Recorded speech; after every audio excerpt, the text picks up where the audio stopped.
Angela এইটোৱে ডাঙৰ কথা হৈ পৰিছে যে পৰৱৰ্তী সময়ত কেনেধৰণৰ ব্যৱস্থা গ্ৰহণ কৰিব। এতিয়া জিলা প্ৰশাসনে হওক, চৰকাৰে হওক বা পৌৰ নিগমে তেওঁলোকে কঠোৰ সিদ্ধান্ত গ্ৰহণ কৰিব নাই বা কঠোৰ সিদ্ধান্ত গ্ৰহণ কৰিব পাৰিব নাই, সেইটো এটা ডাঙৰ কথা হৈ পৰিছে।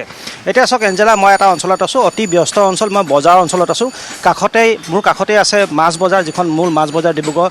কাষতে যিখন চব্জি বজাৰ আছে, এইখন মূল চব্জি বজাৰখন আছে। এটা ব্যস্ত অঞ্চল। এই ব্যস্ত অঞ্চলটো যিটো DTP ড্ৰেইন পাৰ হৈ গৈছে অঞ্চলটোৰ মাজেৰে, সেই DTP ড্ৰেইনটোৰ মই দৃশ্য দেখুৱাবলৈ চেষ্টা কৰিছোঁ। এই ড্ৰেইনটো যিহেতু এই ঠাইত, মই যি ঠাইত আছোঁ থিয় হৈ, 9.5 মিটাৰ থাকিব লাগিছিল, 4 মিটাৰ হ'ব লাগিছিলে মেম মতে। কিন্তু এই ড্ৰেইনটো যদি চাই আপুনি দেখিব যে মাত্ৰ চাগে ইয়াত 3 মিটাৰমান হৈছেগৈ। গতিকে কিমান পৰিমাণে আচলতে বেদখল হৈছে এয়া সহজতে অনুমান কৰিব পাৰি। এতিয়া আপুনি যদি চাই নলা ফুটি ইয়াত পানী পৰি আছে, তেনেকুৱা ধৰণৰ অৱস্থা ইয়াত বৰ্তমান আমি দেখিছোঁ।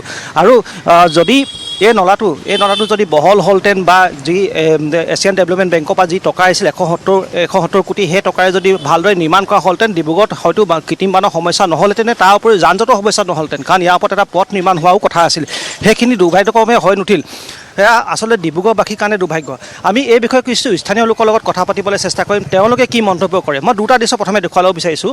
মোৰ পিছফালে যিটো ড্ৰেইনৰ অংশ দেখিছে, এই অংশটোত ড্ৰেইনটো হৈছে প্ৰায় 3 মিটাৰ। কিন্তু তাৰ বিপৰীতে যদি আমি লোহাপতিৰ দিশে যদি চাওঁ, সেইফালে কিন্তু ড্ৰেইনটো পুনৰ বহল হৈ পৰিছে। কাৰণ একেটা স্থানতে এনেকুৱা ধৰণৰ দুটা বেলেগ বেলেগ কিয় দেখা পোৱা গৈছে, সেয়াই ডাঙৰ প্ৰশ্ন হৈ পৰিছে। এফালে যদি আমি চাওঁ ড্ৰেইনটো যথেষ্ট বহল, আনফালে দেখিব যে যথেষ্ট ইয়াত যিহেতু বেদখল হৈছে, গতিকে ড্ৰেইনটো ইয়াত ঠেক হৈ পৰিছে।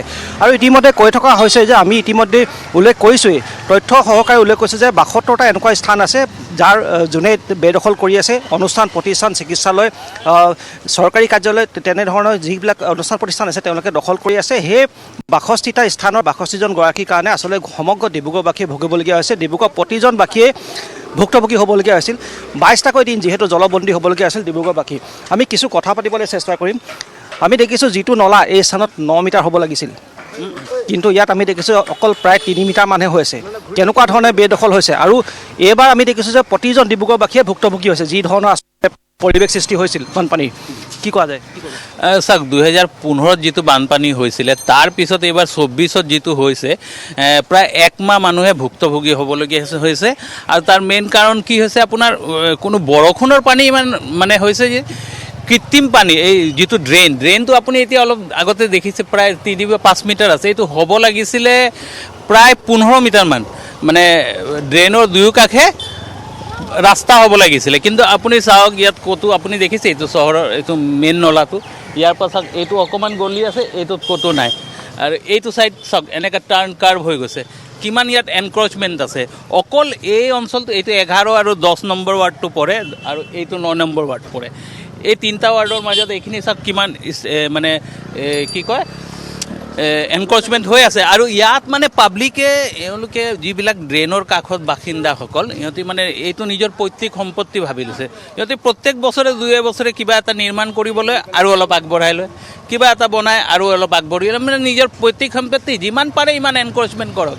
আৰু যিবিলাক মানে বিভাগীয় কৰ্তৃপক্ষ যাকে এইবিলাক চাব লাগে, বা PWD হওক বা মিউনিচিপালিটি হওক বা আৰু কোনো যিবিলাক বিভাগ যাৰ দায়িত্ব কৰ্তৃত্বশীল, তেওঁলোকে একোৱে কাম কৰা নাই। আপুনি চাব 0 পইণ্টৰ পৰা আপ টু ইয়াত একদম জপৰা গাঁৱলৈকে য'ত নলাটো এণ্ডিং হৈছে, তাত চাব কিমান এনক্ৰচমেণ্ট। আৰু PWDৰে এটা চেঞ্চাছ মতে 11 চনত যিটো তেওঁলোকে এটা চেঞ্চাছ কৰিছে, ইয়াত একদম ইয়াৰ পৰা আপোনাৰ প্ৰায় গাভৰু পথাৰ ৱাৰ্ড ইটো ছাইডৰ পৰা ডাঙৰ বৃহৎ প্ৰতিষ্ঠানে যি এনক্ৰচমেণ্ট কৰিছে। আৰু তেওঁলোকৰ মানে চৰকাৰৰ লগত ভাল, সেইকাৰণে বিভাগেও মানে কিবা এটা কৰিবৰ কাৰণে ভয় কৰিছে।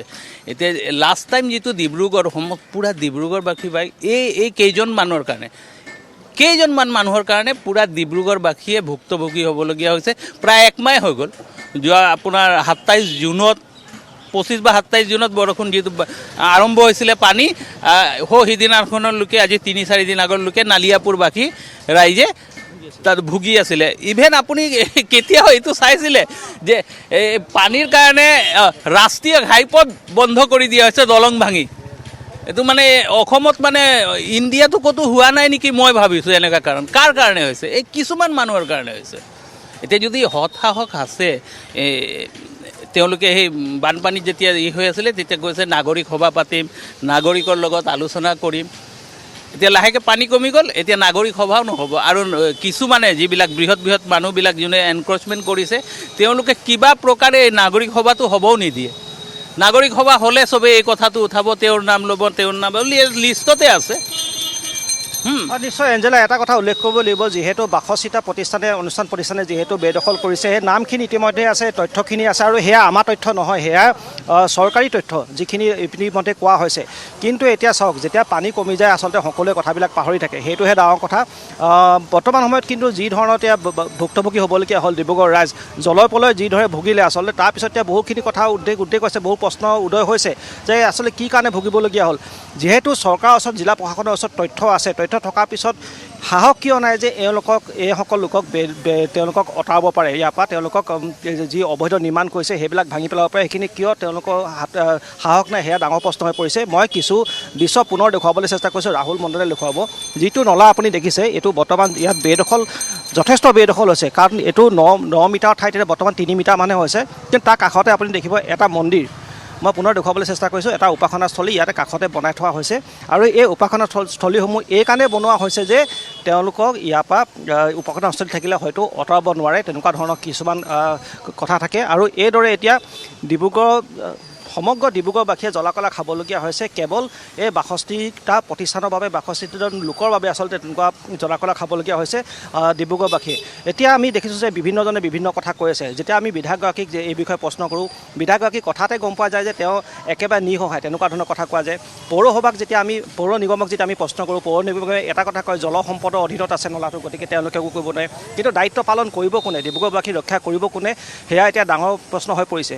এতিয়া আপুনি চাওক, যিটো 170 কোটি টকা আহিছিল, যি টকাৰে বৈজ্ঞানসন্মতভাৱে এই নলাটো নিৰ্মাণ কৰিলেহেঁতেন, ইয়াৰ ওপৰত এটা পথ হ'লহেঁতেন, দুটা সমস্যা দূৰ হ'লহেঁতেন, ইয়াৰ কৃত্ৰিমবানৰ সমস্যা দূৰ হ'লহেঁতেন, লগতে যাতায়াতৰ সমস্যাও কিছু পৰিমাণে দূৰ হ'লহেঁতেন।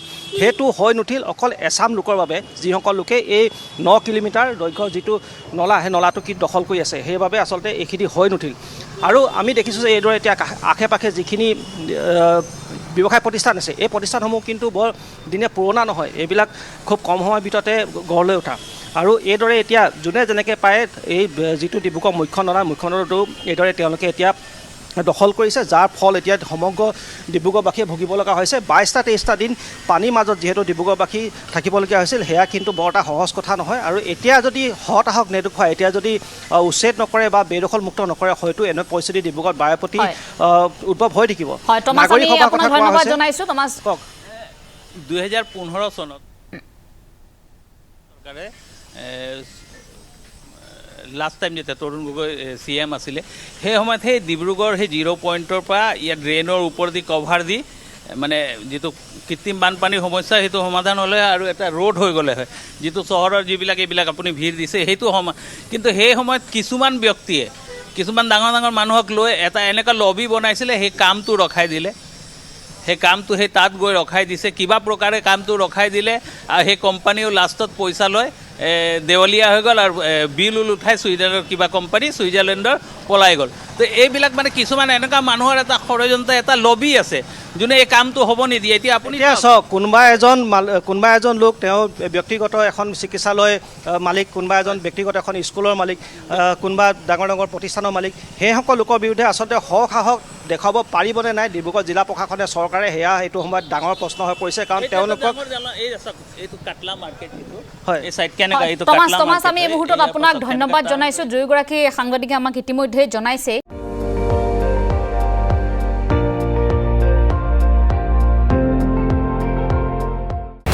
আপুনি চাই আছে ND24, সৰ্বশ্ৰেষ্ঠ নহয়, সৰ্বোত্তমৰ দৌৰত।